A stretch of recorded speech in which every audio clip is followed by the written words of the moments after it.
Who was your first teacher? My first teacher was a lady called Shumitra Mitra.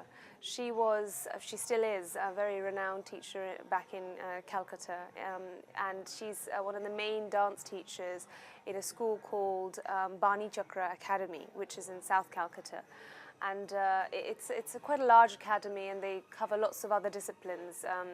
They cover different types of Bengali singing, classical singing, as well as different types of dance. So because I learned Kathak, I had more involvement in the Kathak side of that school.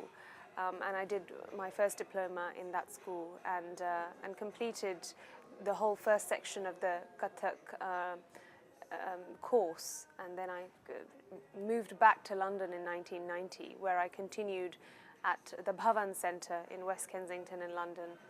And that was pretty much all Lucknow Gharana. And there my Guruji was Shushmita Ghosh, who originally trained from Delhi Kathak Kendra, and in fact has a very clean and Sufi-esque style almost. And I was very lucky to have her as my second guru. And I completed my Kathak training with the same guru.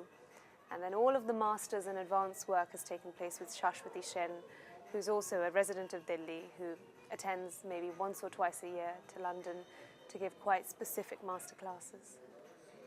What was your first job as a dancer?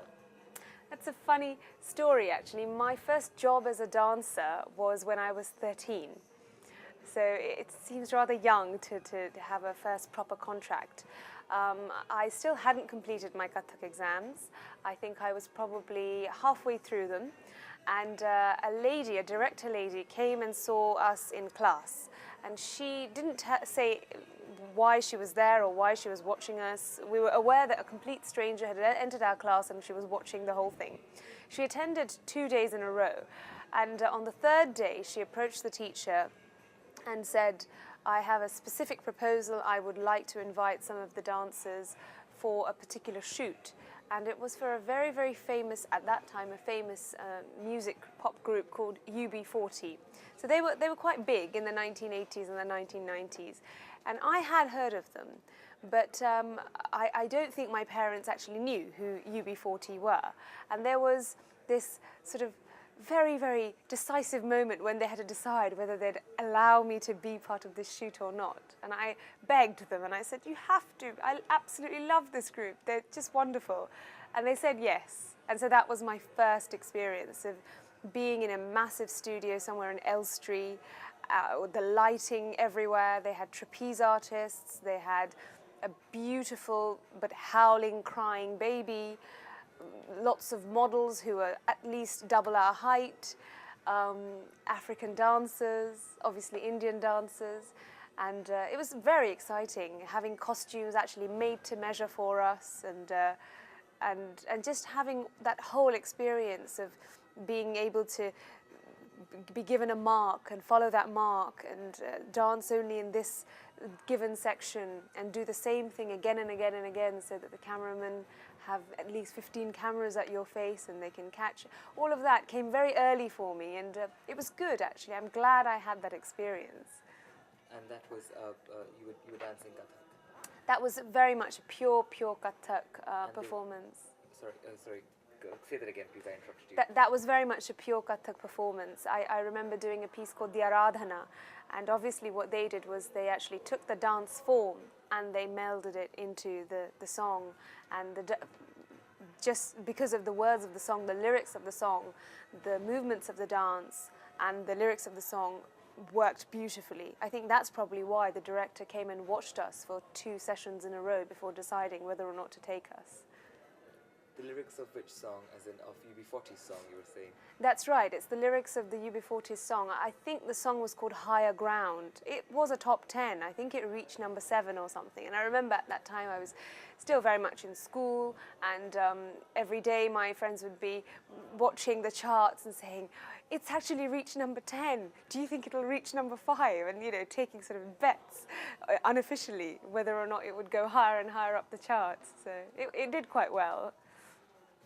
And you're doing a Kathak number to this song called Higher Ground, and you're saying that the lyric of this UB40 song and Kathak work together. Yes, Could you tell us a little bit more absolutely. about that? Absolutely. I think the piece that I did in Kathak was called Aradhana, and the whole movement and choreography was very much devotional. But despite being devotional, it wasn't very slow paced. It's what we called sort of semi-expressional. So it had quite a few intricate footwork and all of the sort of spins and compositions that are very typical of Kathak. But it was set to Kathak lyrics. But what they were interested in, the producers, was that they were interested in those, the sort of UB40 producers were interested in those Kathak lyrics being taken away from the equation, just keeping that dance form and matching it with the higher ground song's lyrics. The song's lyrics was very much about learning from one's mistakes, and every day you learn one thing and yet you make another mistake, but the next day you don't make the same mistake, and that sort of thing. It's a very aspirational song, so it matched with the devotional choreography that we had in our sort of Kathak ensemble item. So you're saying that was pretty much the first taste of what you might have felt of classical Indian dance working within a populist context or a pop culture context. Yes, that was the absolute first taste that I had of how Kathak can be used without actually losing its essence in a popular context, whether it's music, whether it's art, because that opened my eyes really. Then I realized that Kathak could be photographed, Kathak could be videoed, Kathak could be used in music, Kathak could be written about. And so I realized that actually there's a whole world within this dance. It's not just simply bound in the classroom and bound in the repertoire that we were learning. How did you first get into teaching? The first job I had as a sort of Kathak teacher came about really as a just pure coincidental piece of luck. Where I live in a very sort of small part of North London, which is quite close to a very arty area called Islington. So I'm sort of 10 minutes from Islington. At that time, there was a very nice sort of kids Kathak class taking place in Islington. Unfortunately, the lady who was running it, she was also a Kathak dancer, couldn't carry it on. And that Kathak class was just about to sort of be disbanded. And I hadn't heard of this Kathak class at all. But a fan of this Kathak class, a supporter, had heard of me, and so came to me and said, there's this children's class taking place at this community centre in Islington, and they very much need a teacher. What do you think to it? I was 16 at that time, so obviously my first reaction was, oh, absolutely not. But then I thought, well, it's a challenge, let's try. So I said yes initially for 3 months. And I took that class for 5 years with great success. I had 18 students. One of my students, in fact, auditioned a Kathak piece for a performing arts place in the Maliban School for Girls as a performing arts particular placement, which means that there's more funding for those special students to go on to being stage performers or theatrical actresses. And she did brilliantly. She got in through her first audition, and I remember I taught her a tarana to audition, a very difficult tarana, and she did it beautifully.